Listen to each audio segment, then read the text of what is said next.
Hi my beauties and welcome back. I am back with another Easter DIY and I can't wait to get started, so let's begin. Once again, thank you so much from the bottom of my heart, all the support and motivation y'all give me to keep going and growing my channel. And with that being said, I can't wait to get started with this DIY, so let's begin.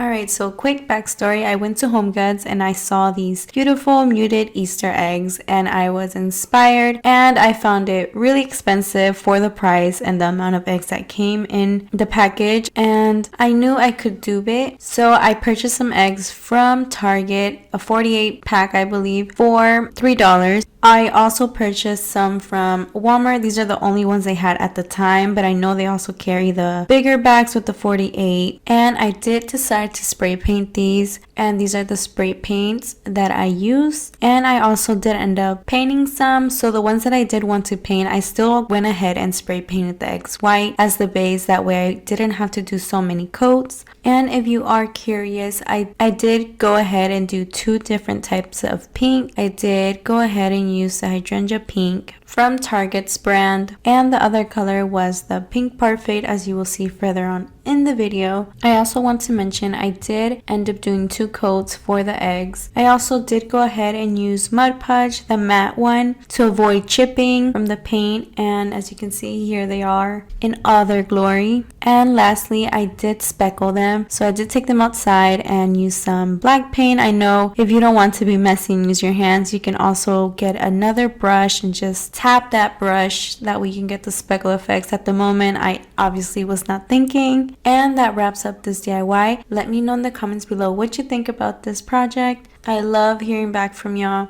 And do keep in mind, you can always do these to your decor theme. And once again, thank you so much for sticking around. And until next time.